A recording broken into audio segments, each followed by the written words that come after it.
format will be first the candidates for town board will go, and then the supervisors will switch, quick switch over. Before I go any further, my name is Toply Turchin. I'm the Greater Calverton Civic Association president. And Sid Bale, Wading River Civic Association president, is to my right. And we are your hosts.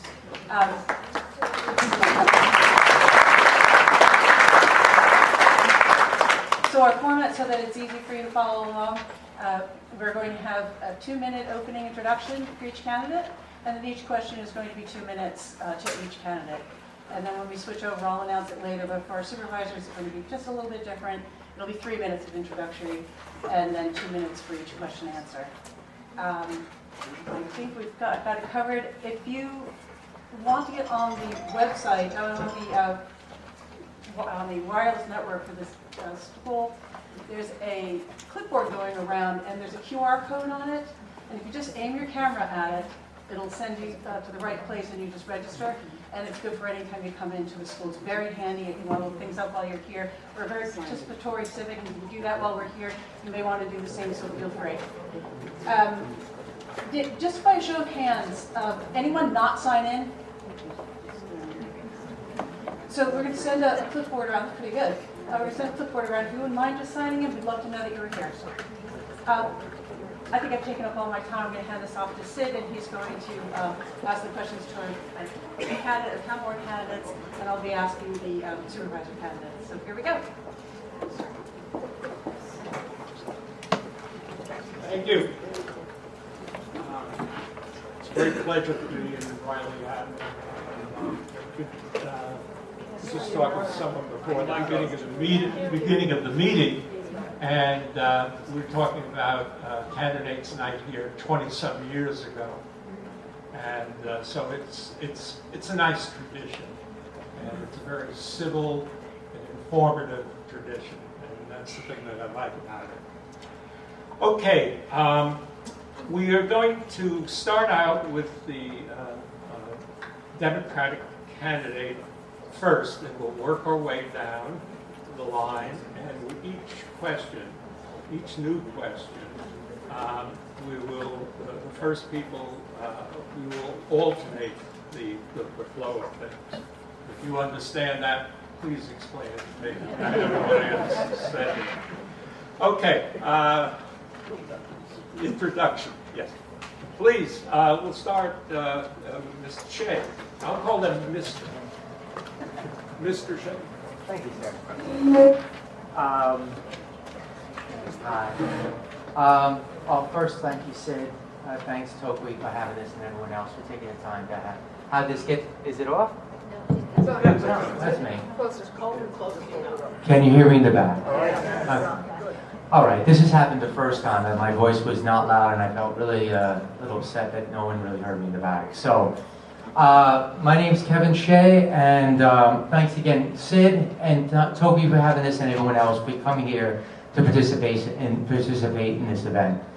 My name's Kevin Shea. Obviously, I'm running on the Democrat ticket as well as the Independent ticket. I've been endorsed by the Working Families as well, and I'm a Long Island resident for my entire life. I've lived here 25 years in Bating Hollow. I grew up as, from a blue-collar family, and then they passed it on to me. I became a blue-collar family from being a postal carrier to driving a school bus for years, then later on becoming a New York City firefighter. I settled over in Bating Hollow to build a home to live in, and now I'm here to see if I can do some service over here. I assess the town. I feel like things are faltering a little bit, and I want to be able to see if I can participate in the government and also bring others to be able to participate in there so we can make the town a good place with good people. Thank you. This is your break. Thank you.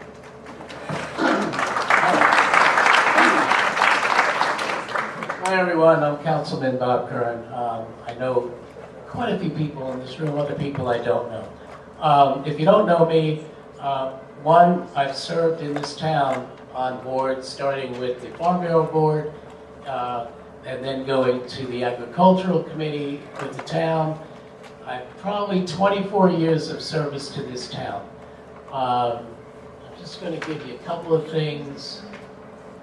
I've had 5 different companies, so I bring a business perspective to the town. And with that, I'll tell you that one of the things that I worked on that hasn't, that's been ignored, excuse me, I got allergies, for 10 years, 20 years. And that's fees and fines. And you may think I'm jacking up your fees, it's opposite. I am jacking up the fees for the people that are using them, and a lot of them are commercial, that you have been subsidizing. And I'll give you one example, the fire marshal fees. Last year we took in an additional over $200,000 that if we left the fees where they were from 10 years ago, that would have been on your tax bill. That's just one. Let's see. You notice Staple parking lot is now paved. You know, anybody realize that? Notice that? Okay.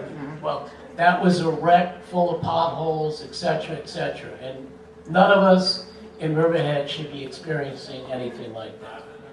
I'm very proud to say that in the last 3 years I've worked diligently with the YMCA to get them back into Riverhead, and they're on their way back into Riverhead. Let's see. There's a lot of stuff. How much time? 15 seconds. Okay. Well, I looked at my whiteboard and I counted 20 things. Which ones am I going to pick? Anyway, I'll leave it to Mark.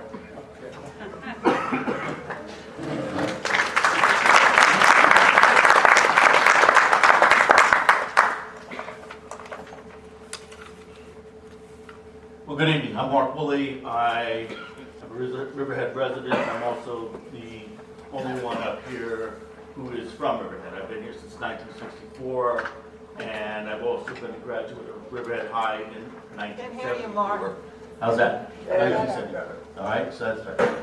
I'm running because, first of all, I'm glad that the gentlemen to the left and to the right of me are here today. I'm glad their political bosses allowed them to be here today. They weren't able to make the first 2. I don't have a political boss. I respond to the residents of Riverhead. So you're really my bosses, which is really one of the reasons I'm running. What's important here to understand is, and I was listening to what Bob just had to say, I'm also running because we've seen our taxes go up 4 years in a row, 23%. We've seen fees go up, and you can't go ahead and say it's, because of this or that, the fees have gone up. We've seen salaries go up for elected officials, up, there it goes.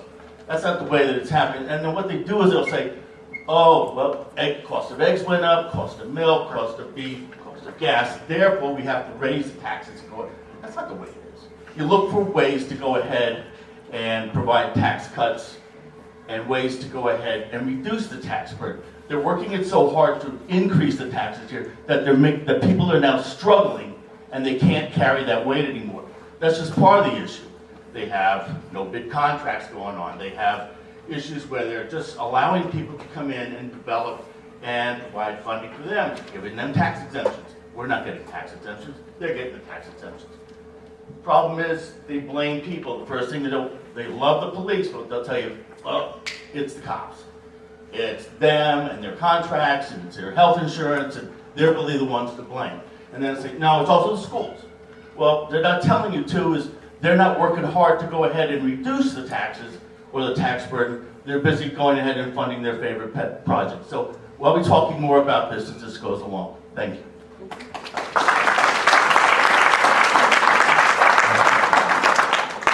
So good evening, everyone. My name is Ken Rothwell. Thank you very much for the invite here tonight. Appreciate you taking out the time.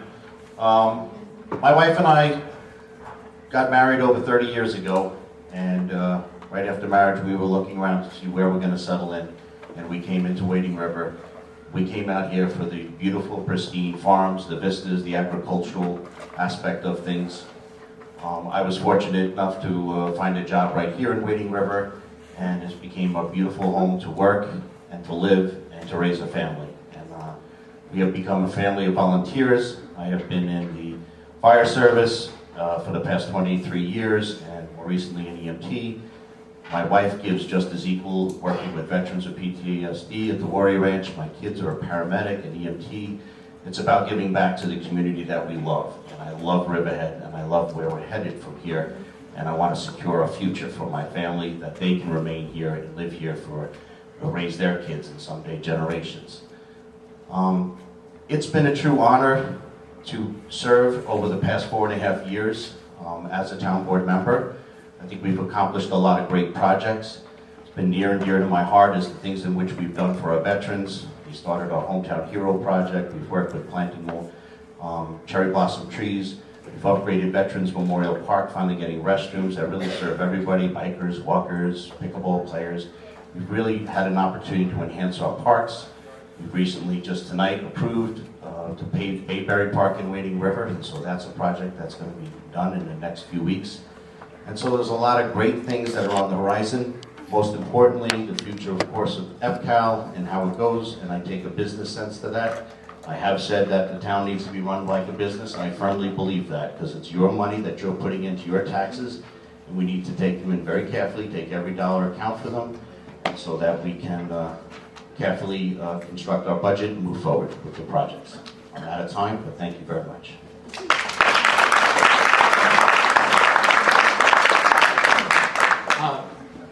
What I'm going to do now is to start the questions. But before I do, a suggestion, please. Do not clap, because it'll swell their heads. No, do not clap until we finish this segment. So, in other words, we're probably going to go through approximately another 45 minutes. So if you the clapping genes that Hold the microphone up. You got to put the mic up close. the clapping genes that are so prevalent at these events, you'll have to suspend them, please, for another 45 minutes. Okay? Now, first question. Agriculture. All right? And we're going to start out with Mr. Shea. And here's the question. Farmers have been and remain an important part of the Riverhead community. Our farmers face many challenges. Their survival is not a certainty. No farmers, no farms. With greater than 6,000 acres of farmland in Riverhead still to be protected, what have you or will you do to increase the viability of agriculture in Riverhead? Mr. Shea. Thank you. The first part, what have I done? Yeah. If anything, I mean, I'm a master gardener, so I work with the Cornell, so we get to see what the farmers are going to be bringing in the next stop, where they do experimental farms over there. So I'm trying to be aware of what crops are going in the ground, how we're protecting it, what chemicals are going in the ground. What can I do to help that? I believe you're talking about also preserving the farmlands and also the open spaces in the wetlands, if I'm correct as well, sir. Correct, sir? Sid? Yes. Yeah, thank you. All right, so I do know that the first thing we want to do is obviously we want to preserve it. There's 15,000 and about 7,000 has actually been preserved in the past. And there are many sources in which we're able to get the funds to do that. It's not about the money that's coming out of your pocket. Some of the funds come from something called the Community Protection Fund. There's a regional one that goes into all the eastern regions. There's also funds that comes from the Suffolk County for protecting our lands, as well as the New York State provides funds for it as well. And we would need to be able to work with the farmers to find out what they need. Also work with the community to find out what they need for establishing open spaces where we can have parks, or maybe do some eco-restoration and create some other forest areas where there are none. So this would be something I am particularly interested in, because it'll help keep the air clean, it will be able to keep the waters clean, and also keep our healthy soils. And also, for the farmers, they get to enjoy what they're doing and also produce the food that we end up living with. Thank you very much. All right. Mr. Kern. Is it okay, bud? All right, so when I came out here in '98, so what happened is I ran a vineyard called Martha Clara Vineyards on Sound Avenue. Some of you may have heard of that vineyard. In that time, I got on the Farm Bureau Board and also joined the Ag Committee, so that I really understood what was going on in agriculture. With the Agricultural Advisory Committee, we have passed more code to protect farmers in this town, number one. Number two, we're further working on additional code for farmers that are landlocked. I've spent a long time in Albany working with ag and markets protecting the farmers. I also believe that farmers should be able to get into, I'm trying to think of the word, processing. On a winery, you can turn grapes into wine. I'd like to, and I've spoken to some of the younger farmers, like, you know, this is a good way to save your farms, is if you're growing apples, make apple juice, make apple cider, create a product. Schmidt's Farms, one of the younger guys has a product, and he does fairly well with it. It's really, really important that we sustain the farming, what's left of it. It's very difficult to farm, and it's really urban, what we call suburban farming is what it is.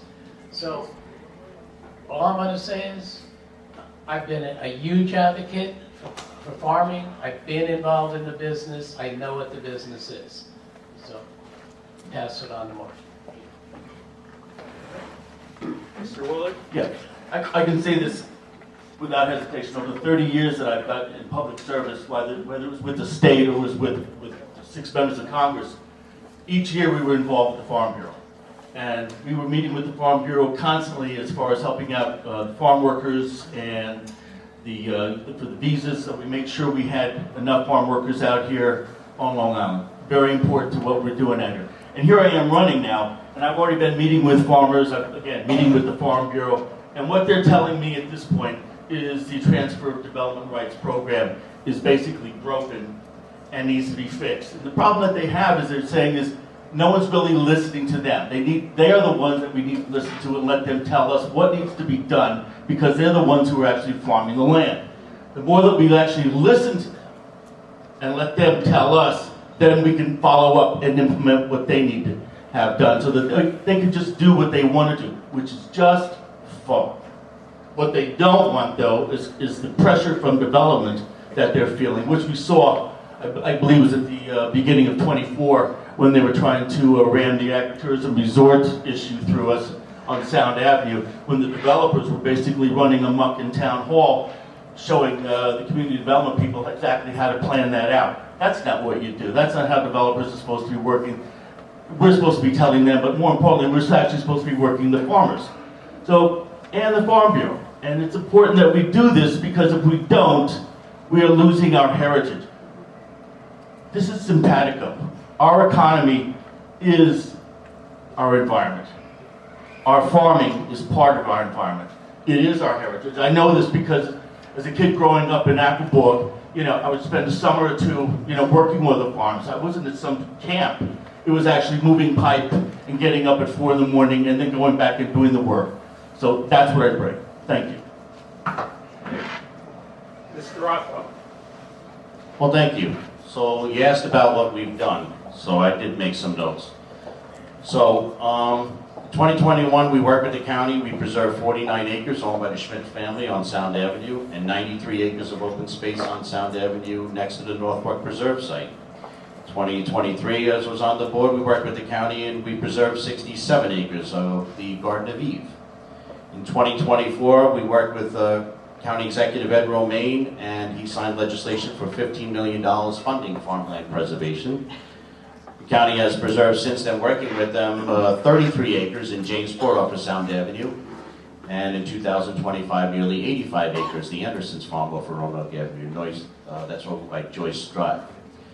So we have been actively preserving land. It's important that every acre that we preserve, something in which comes off the tax roll, we do have to focus simultaneously at high-tech, high-paying jobs, and that belongs up at the Grumman Epcal site where we like to see the future development.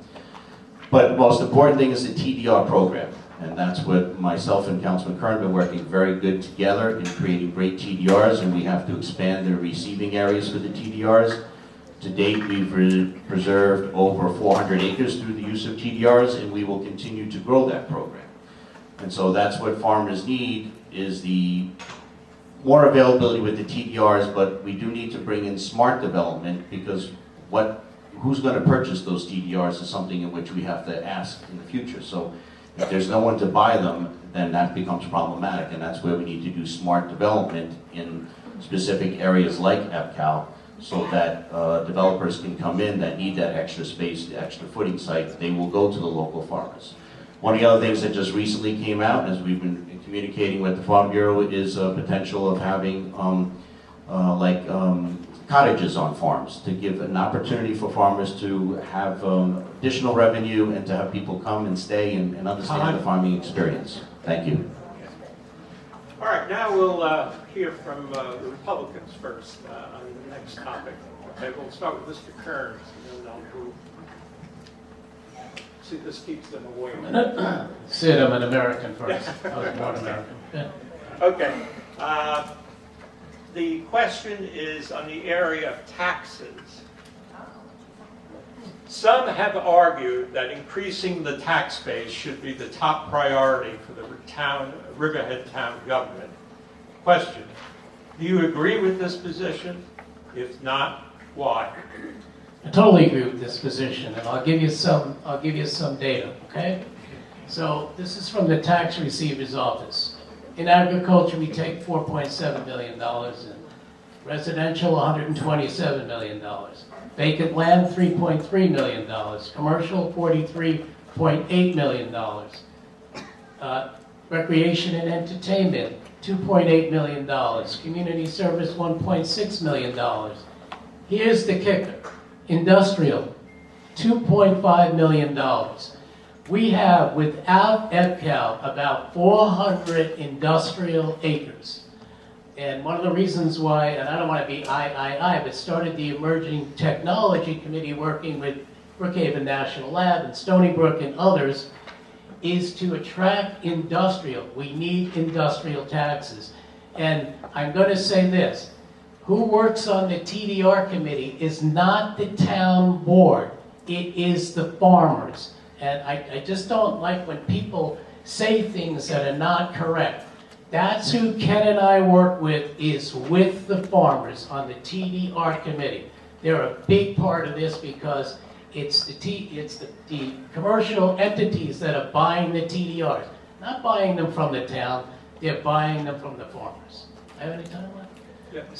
Yeah. So industrial taxes is a big problem. It's a huge issue for us. Thank you. Okay, Mr. Shea? And when you're talking about the taxes, you're talking about the tax cap should be increased, sir? Okay, no. I have to say from my personal experience, I like working with the community. I do like to see that things will work out well in the end. But I have to say, overall, I'm not a transactional type of guy. I'm more of a community-based guy. I believe some of the solutions can definitely come from the grassroots up. So when we're dealing with 36,000 people and we're dealing with a budget coming in, and he's talking about the idea that money's coming from different sectors, I would love to see more business coming in, but I also like to see that we have a community that was affordable for us. If you keep on raising the taxes up for us, then you're going to find yourself a very unaffordable place, because I've been knocking on doors of people saying they're just one paycheck away from not being able to afford their home. So, if it's about increasing the taxes, if you're talking about getting the revenue coming in, I do agree with that, but I also think that we should probably find a sector that we might be able to place it in. I was talking with some people saying, we have a moratorium or there's a pause on development going on in EPCAL. That's from some sort of court case that's going on. But I'd love to see, if we're going to generate revenue, we focus on a place, and part of the program is to try to get something that was not done a while ago. We have something called the comprehensive plan update, which part of the plan is to try to rezone them. Where you can rezone the entire area, so then we can figure out what we're going to be doing with these areas. If we complete that out, we can figure out where we're going to be putting out areas we can generate revenue from. But at the same time, keep the area where our communities are, keeping them safe and healthy, and not worry about them intruding in. A long time ago, we had an issue with Rothwell where we didn't really zone the area out. And the federal government came in and said, and this is right after the war, we're going to set up our gas fuel system. Time. My time's up. Thank you. And now we'll go to Mr. Woolley. Thank you. I know what you don't do. You don't go ahead and put in 412,679 square feet of commercial HK ventures down here and knock down more open space that we're trying to keep here in Riverhead. What you do is you look at EPCAL. First of all, right now, as many of you are aware, it's tied up in litigation, which this town board has just mishandled miserably. But you still have EPCAL. It's still the thing that we got for $1 from the Navy back in 1998. What we need to do there as far as expand the tax base is something that we should have done, and we started to do when I was working for Congressman Zeldin. We were looking at setting up what is known as a TRACON. And what that basically does, which is 900 jobs, would have brought in, was I want to refloat the TRACON idea, and that was to go ahead and set up, basically, it's a air traffic control situation. So what you're setting is take the old one out of Westbury, which is having a lot of issues there, work with the FAA, work with the Department of Transportation, and see about setting up the air traffic control situation facility here at EPCAL. That is looking forward. That's forward thinking. But again, we're tied up with EPCAL at this point because of the fact that the way they've cost us with their bad votes, they've cost us with their litigation. We're tied up with hundreds of thousands of dollars of litigation just in that one alone. Let's not talk about also the Southampton one, which we just lost, for suing our neighbors over there in the revitalization of Riverside. Let's also talk about what, we just lost another one with Suffolk County over sewering up on Riverside as well. We're losing all these, we're not just losing tax base, we're losing tax dollars, and that's our money. It's not monopoly money, it's real dollars. Mr. Rothwell. Well, thank you. So, to increase a better tax base, yes, you need to bring in high-tech, high-paying jobs, and yes, we all agree that EPCAL is for that, but I think what the other candidates don't seem to realize is that Councilman Kern and myself inherited a contract that was signed by Laura Jen Smith at the time, the former supervisor, and what we did was move things along. And so we made agreements with 555 to put them before the IDA, which they agreed to do on their own. And they went before a financial and eligible hearing for them. They were found that they were not competent and they were not approved by the IDA. And so here we stand now where we thought we would have the ability to put this land up for sale so that we can bring in these high-tech jobs. We are in the midst of a lawsuit, but it was an expectation of them, losing this land and losing the position in which they're in. But I do think that Judge Riley is going to make a decision over the next years, and I think that we as residents need to have business people at the helm here to decide when that land does come available, what projects are going to go in there. We need to work with the Suffolk County Water Authority so that we can be able to subdivide that land. And so what then happens is high-tech jobs come in, and that's where they belong in at Calverton, and so that our next generation, our kids and so forth, have a place to work. That's where you get your big tax base. In addition, we are increasing a tax base downtown and down on Main Street with the new projects in Newtown Square. That's going to increase tax base, that brings jobs. And so think about the IDA and what they've done over the last few years. A lot of people say, wait, are we giving away things? No, the IDA has brought in over $2.2 million in additional taxes just in the past 2023 year. And they brought in over 1,400 jobs. And so the incentives are there for them to come in and settle in Riverhead and bring those high-tech, high-paying jobs and create a better tax base. Thank you. Thank you. All right, our next question area will begin with Mr. Woolley. We'll lead off. It's on downtown revitalization.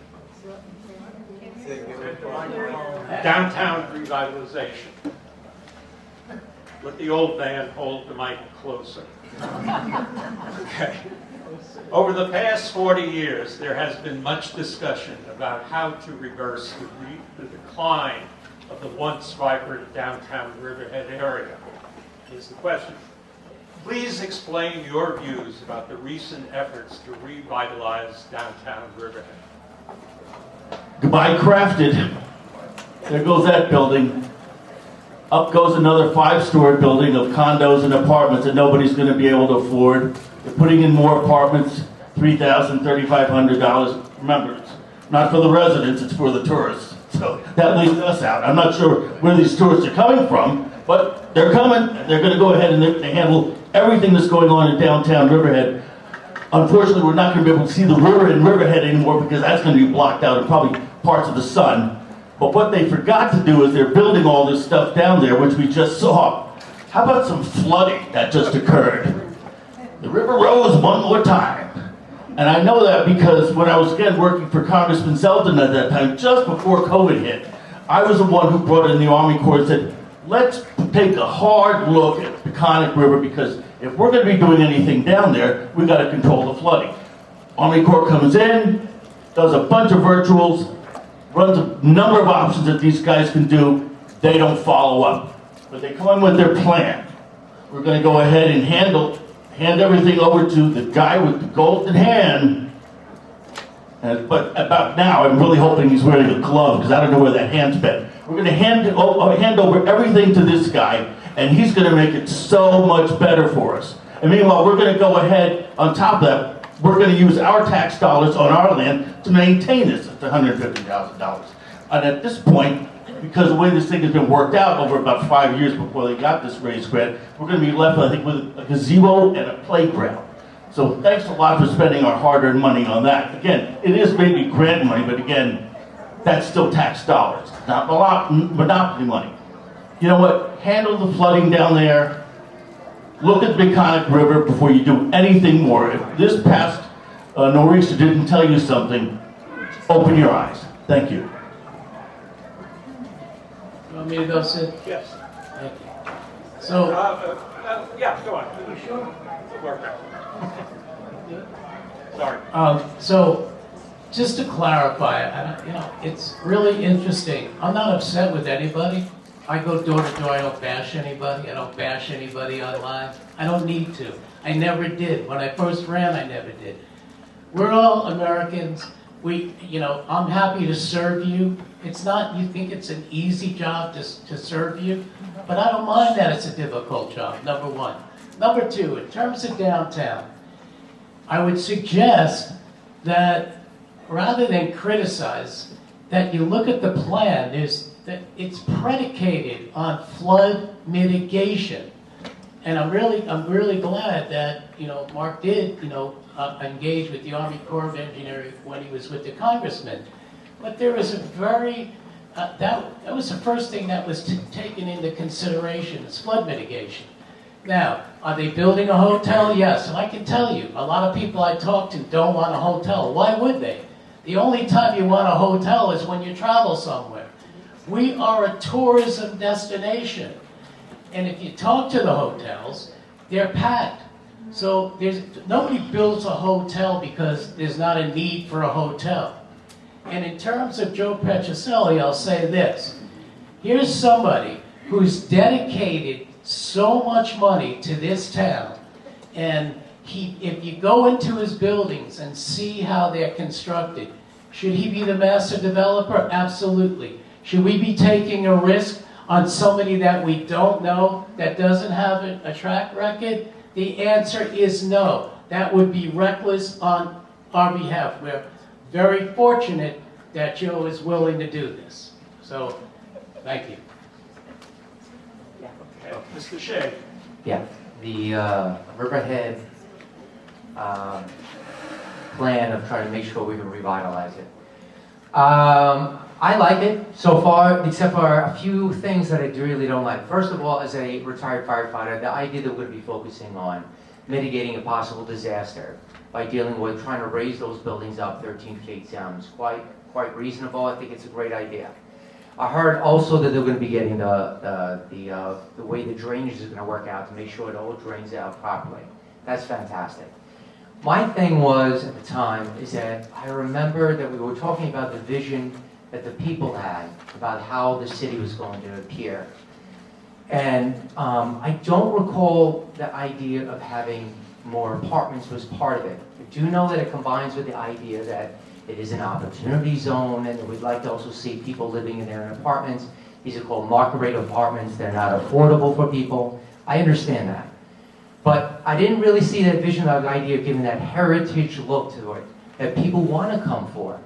The aquarium was a nice idea, you know, but a bland, anywhere type of hotel that's 5 stories high, that has condos at the top, that doesn't really market anything that I would think that I would want to be going into town for. I thought the Crafted was a great idea. Unfortunately, that's going. And I also liked something that they did finally agree to, which was that planetarium, which is something that when people do come to that place, it was wonderful. But there's a lot more that we can offer as a town, because if I'm correct, we've been farmland for a long time. We're big in agriculture, big in marine.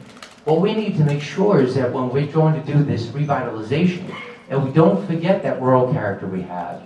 And we place it even in the buildings. I had actually done some designs of what a hotel could look like, making it look like maybe more like a ship or a whale. Something that says to everyone who comes in here downtown when they're coming here, I like coming here, even if I'm a resident. Thank you.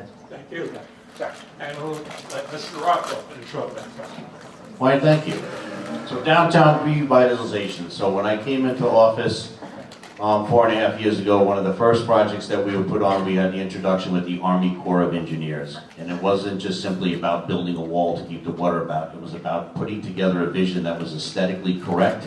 And it was about building multi-layers and platforms in which the water could mitigate but still be aesthetically correct. We purchased 3 parcels of land when I came into office, and that was for the creation of the town square, which will enable us to complete that Army Corps of Engineers project. In addition, owning East End Arts, the agreement was to raise those buildings, and that is all in our floor plan and our site vision. A lot of this in the early stages seemed to be initially a pipe dream of how is this ever going to happen. But I'm going to praise that this town board that I work with, and with Supervisor Hubbard and town board, we did some pretty amazing things, and I credit the CDA. As of today, they've gotten over $58 million in money. That's $58 million that's saved through the taxpayers. And so that has allowed us to move these projects forward.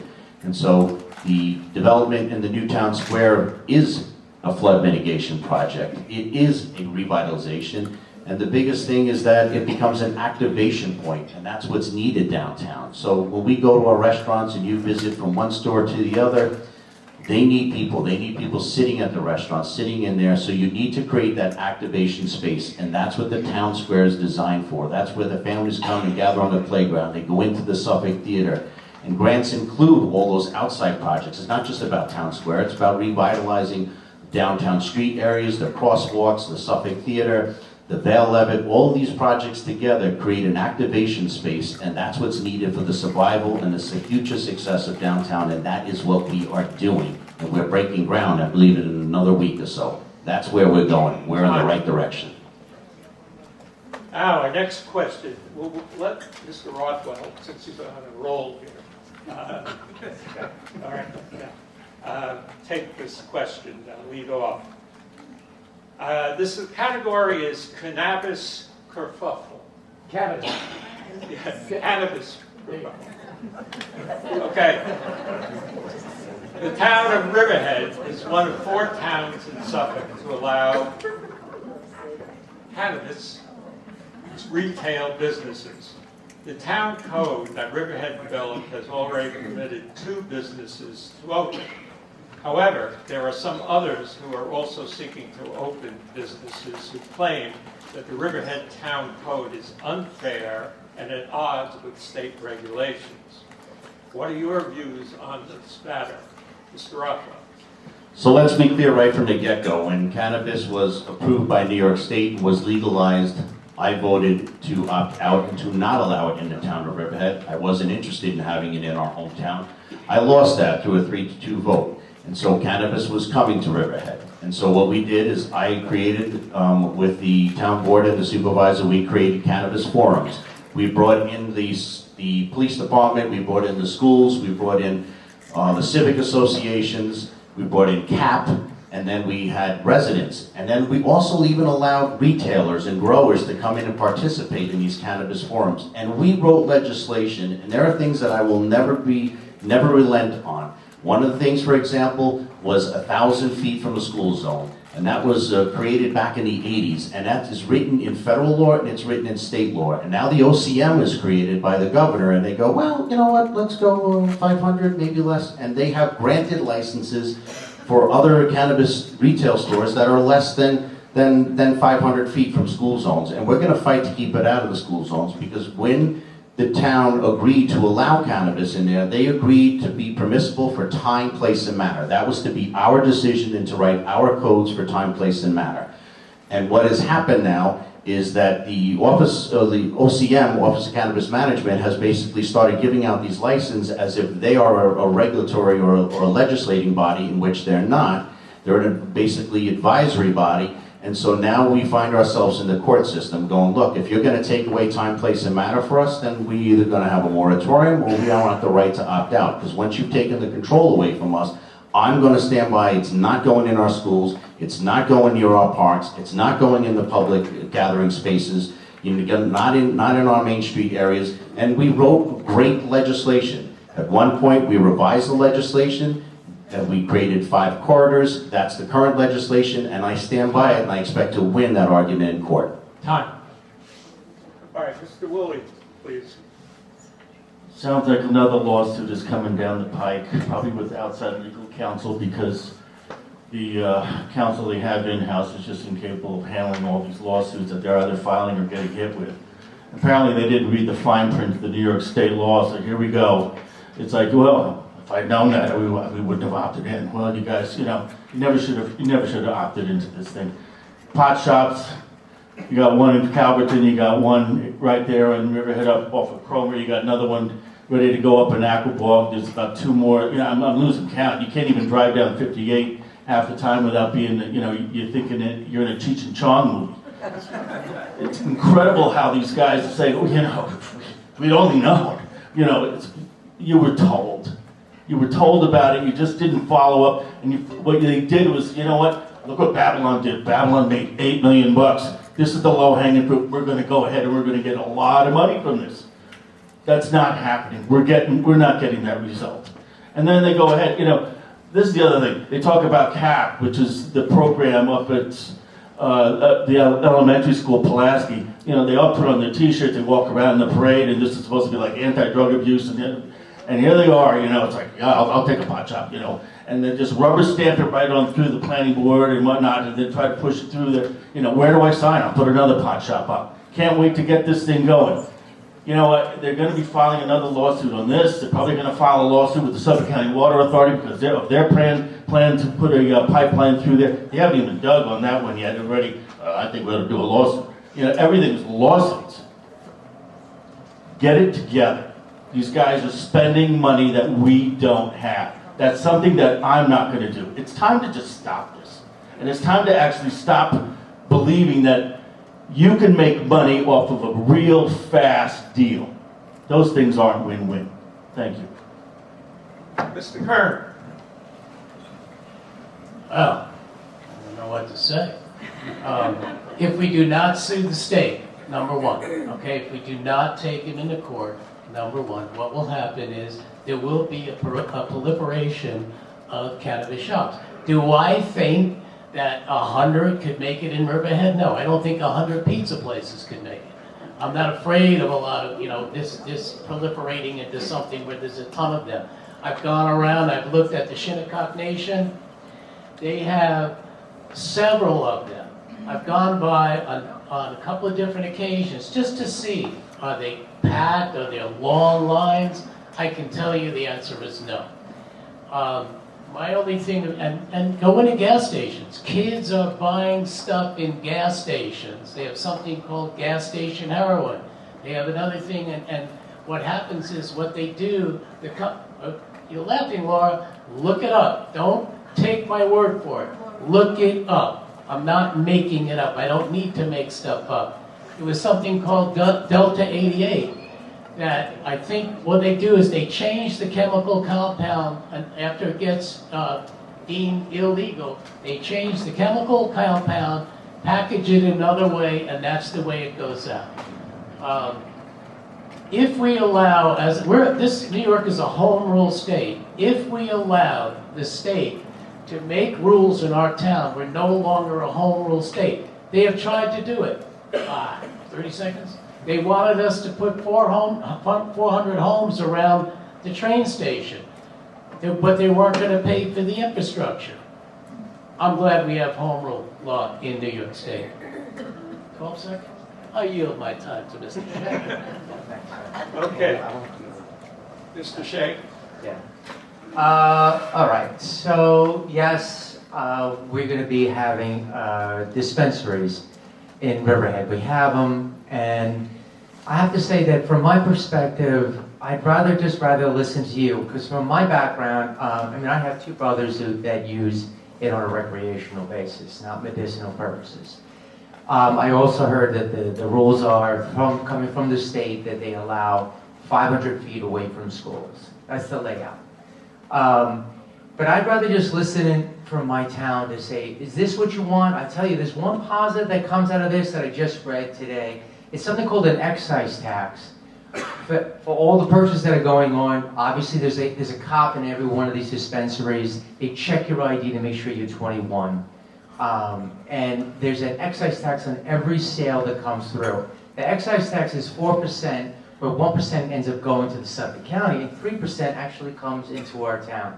Is that a good thing for sales for that one? Maybe it is, maybe it's not. I want you, rather you decide, or maybe set up forums and think, do you want one in your town? Do you want it in Wading River? Do you want it in Calverton? Do you want it somewhere in Jamesport? Or maybe you just want it somewhere in an industrial site somewhere else, so it's not affecting, to say, the aesthetic of Riverhead. But that's not for me to decide. It would be for you guys and for me to listen to you on that. I have 30 seconds, but I'll yield. Here you go, sir. Who's next? Okay, we'll let Mr. Woolley start on this next question, and it's going to be on code enforcement. Businesses in Riverhead are expected to act properly. They must follow rules, regulations, conform to provisions of the town zoning code.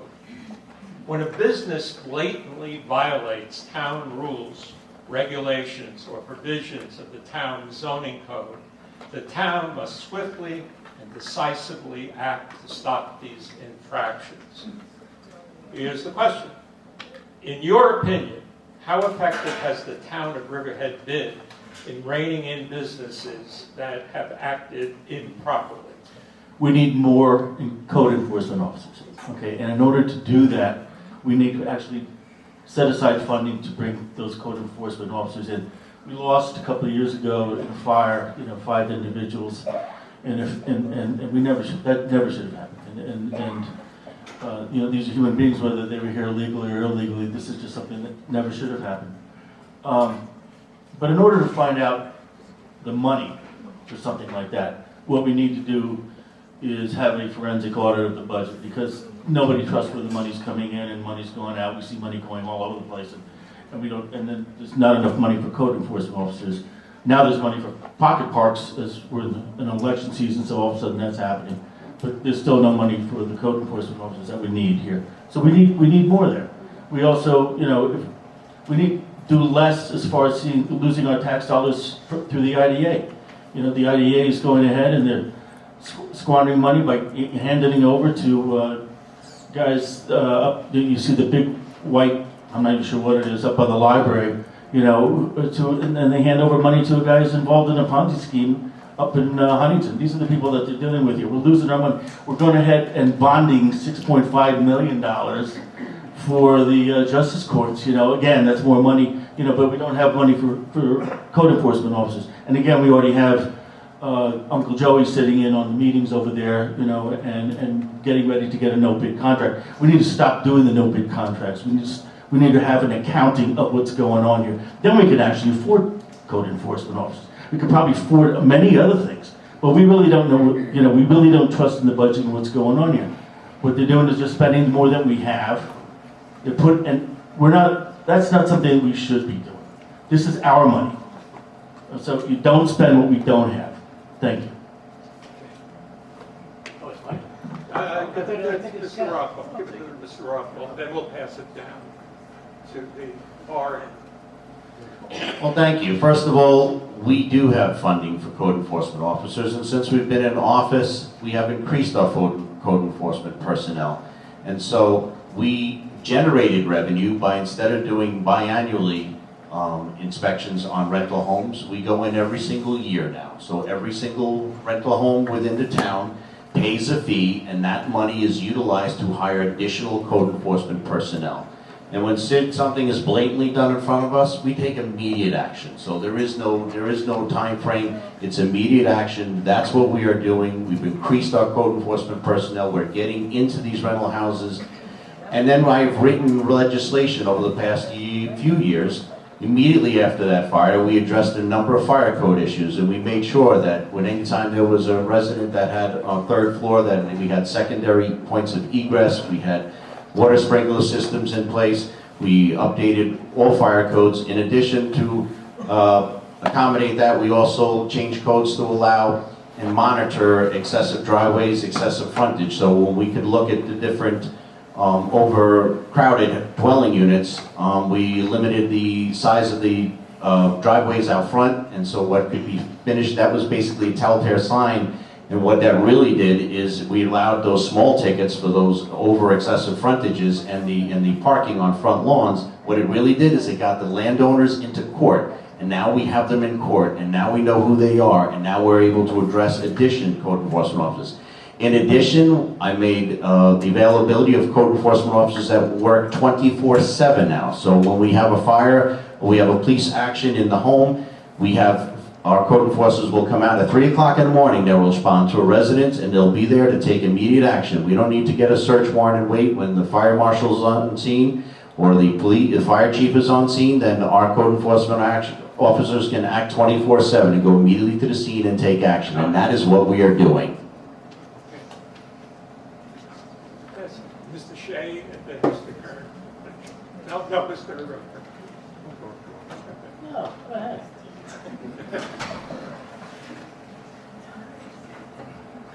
Code enforcement, one of the ideas was to get more manpower. That could help, but there are many other options that are going to be available to us. I was just looking up some of the ideas recently. Some of the problems with the code enforcement is, I think we have 10 in code enforcement in total right now. We have 36,000 people here. We have many issues that can happen. The problem is that you want to make sure that you have, well, let's just say the goal is trying to have 24/7 code enforcement, but usually they're day jobs. So they're not going to necessarily get it at nighttime, and these are usually non-emergency issues, right? So someone violating the building code, someone's putting a patio outside when they shouldn't be doing that, someone's occupying too many people there, there's no kitchen in the house. No kitchen in a separate apartment where there was multiple dwellings with people in, right? However, the other issue you can have is, how do you do that at night? Well, we might have to work on issues of maybe transitioning to different manpower hours. Maybe if there's an emergency, we have to hire someone for night work at that time. Or there could be some technology we could work if we have interdepartmental cooperation with the police who end up doing night cycles. And there's some sort of violation. They can bring another issue that we have is there's not enough, you need evidence when you're trying to show a violation for something. I had some other issue when someone took something from my lawn, they said, well, you have cameras? Because we need evidence so we can prove it. So we will need something where we can cooperate with them. There's also other stuff, open source GIS software, we can actually have people, if they see a violation, be able to respond to it. We have something called I think the Suffolk County actually created something called 311. If you see a violation, you go up there and respond to it. But it would be nice to know that the code enforcers can get it so they can act on it. Time's up. Thank you. Thank you. Mr. Kern? Yes, sir. Thank you. So a couple of things. One, I know everybody, we don't overpay the employees in our town. I want everybody to know that. We did and I'll certainly you'll understand what I'm talking about in a second. So we looked at all other towns, and we have lost people that we train in code enforcement to other towns who pay quite a bit more. So the people that stick around, kudos to them. We have some great people in code. And I just want to bring up the point that, I think as of now, there are 70 cases in court, if I'm correct. We just found that out this morning. You'd be amazed what code does. It takes a long time. These things have to go to court. I want to bring up what Councilman Rothwell brought up. So there was a problem with a house in Wading River. We could not get into that house. We can't just go break into a house and, assume things. Well, a woman died in that house. And so what were surveilling that house. When I say we, the police. This is 2 minutes already? You sure I'm not convinced? No, sir. I know. All right. So anyway, that gave code the opportunity to get in that house to find out that 38 people were living in that house in Wading River. That gave us the opportunity to go after that. That is a landlord taking advantage of DSS, and this woman died. It's incredible. We also found out that this guy has 21 homes in Nassau and Suffolk County. So I got to tell you something, what Councilman Rothwell is saying is absolutely true. That's why we have a guy out at night. We don't know what's going to happen. We get in there and we take care of it, period. Thank you. Thank you. Okay, we're going to have one last question. Oh, come on, this is fun. Excuse me. And this is on housing stock. Affordable housing, first-time home buyers. The American dream of owning your own home seems to be an increasingly impossible quest for many first-time home buyers in Riverhead. Some feel that their only option is to move off Long Island to a more affordable location.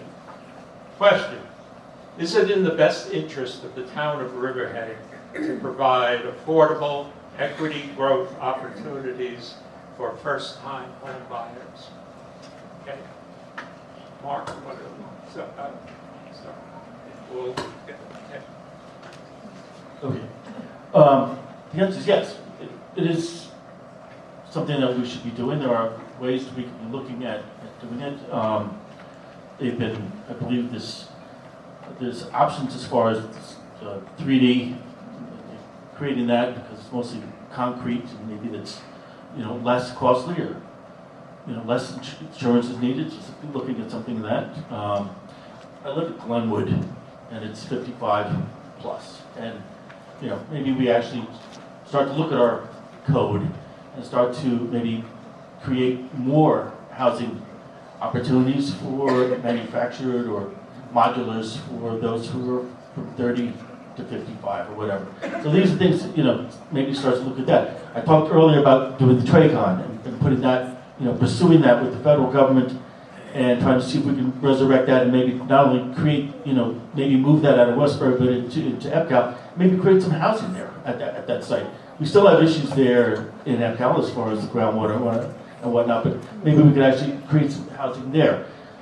People here want to work, and people though also need housing opportunities. They can't have those is housing on Main Street that's going to be so outrageously priced that that's not the affordable. That's again, it's not for the residents. It's for people from any place else in the country except here. We can help though. You look at something like the Family Community Life Center that the First Baptist Church has been pushing for decades now. And they're finally to that aspect of getting maybe hopefully a shovel in the ground. That is something that we should be looking at. That again provides another option, another opportunity. What we're not doing though is doing enough of that where we are working with the private sector and trying to bring them in here. We do have developers wanting to come here and put in their projects, but we need to have them carve out some opportunities for people to just have for first-time homebuyer options. Thank you. Mr. Rothwell? So let's talk about affordable housing. Riverhead is doing its share on the East End. So currently, townwide, we are at 20% as affordable housing. With downtown Riverhead, about 40%. So Riverhead is doing its part, but we have continued to expand additional options. So we currently have a project before us that's over on Griffin Avenue that's going to have 22 units. Those are going to go to first-time home buyers, and out of those first-time home buyers, we'll even narrow it down to first responders, first potentially veterans as well, that come back at home from the military and are looking to afford a local house. These are things that are currently taking place. We've also looked at our codes about accessory dwelling units that we have in our home here in Riverhead. With the accessory dwellings that take place, you are now permissible after a 3-year waiting period to convert like a secondary unit for affordable housing. What that really gives is the opportunity where our seniors today can potentially rent out a second accessory dwelling unit, or vice versa, our children can purchase those homes and then still have an additional income on the property to afford to make that mortgage payment. So the accessory dwelling units, we hold off to that 3-year waiting period, and I feel firm on that simply for the fact that we don't want anybody else purchasing a number of large volume of homes and then using it as a business and renting them out. So we require in Riverhead that it be owner occupied. So the owner has to stay on that property, live on that property in order to have an accessory dwelling unit. So we avoid all of the slumlords that potentially are out there that don't maintain those properties. But Riverhead is doing its share of affordable housing, but we are continuing to work with plans, and we could also even talk about the new Baptist Church project that's coming forth that we just wrote legislation, and that's going to bring affordable housing right here to Riverhead, in the heart of Riverhead. And so there's some great things to come, and that project is going to move along greatly. Yes, sir. Mr. Shea, and then we'll finish off with Mr. Kern. Affordable housing, I guess it can be defined that way. I think they're really working on it, and I think that's great. But I think I would love to be a part of trying to improve on that. Because believe it or not, there are going to be a lot of people that are going to be left out of this program of getting an affordable home. First, let me try to break out. There's affordable housing, and then there's something called workforce housing, which is essential workers being able, the people who are actually working in our hospitals, the people working for other essential services, they also would like to be able to live in the town that they're actually working in. So I'd like to be able to see if we can have targeted housing for those types of people. I like the idea of the ADU. I would love to do ADU on my property as well, because I actually see a lot of people who are in my community that are struggling actors or something like that, and they cannot afford what they call affordable housing. That turns out to be a high rate. Affordable is actually another word for it is called market rate, where you have these apartments where you're paying something around the range where if you don't have enough money for it, the average median income, you're allowed to live in there at a reduced rate, and then that's covered, the rest of it is covered, where the landlord actually gets the rest of that funds. But if I'm correct, with renting those apartments, the housing for them, can be up to $3,000, $4,000 a month. Now, in my calculations, if you're making at the average of $44,000, at 30%, if 30% was meant up for your rent to be living, then you need an apartment that's going to be about $1,200 a month for you to afford to not only just survive, but to maybe thrive and put some money away. So I would like to see us continue to work on getting affordable housing for the people in there. And like I said, knocking on doors before, people were saying they'd like to be able to keep their housing, but the taxes here and stuff like that, I don't know if people would even keep their housing. Time. Yes, sir. Mr. Kern. Sure. So I was on the steering committee with the comp plan, which we spent about a year, basically. And what we looked at was right now the minimum square footage that you can build in Riverhead is 1,200 square feet. So we're reducing that. And you kind of think of a tiny home, like does a single person need more than 800 square feet? It'd be a lot cheaper to buy that. You'd start to get equity, and then you move up, so on. The Baptist Church is a good one. The zoning for that covers 8 other parcels. The development that Councilman Rothwell mentioned on Griffin, which is, I forget, 20 some odd units, those would be condos. And the state has a program right now to give money to the people that occupy, to help them purchase the condos. So when we hear stuff out of our community development agency, they say, hey, look, the state's doing this and the state's doing that, we react. And if we have to, and that's, you know, we're looking at smaller homes, and we're looking at to do more, but to Councilman's point, we bear the burden. Suffolk County, we have 20%. You know, if you want to go live in Southampton, look at your taxes. Anyway, I think we're doing a really good job, and we're hyper-focused on affordability and for home ownership. Hyper-focused on it. So, thank you. Would you give these folks a round of applause?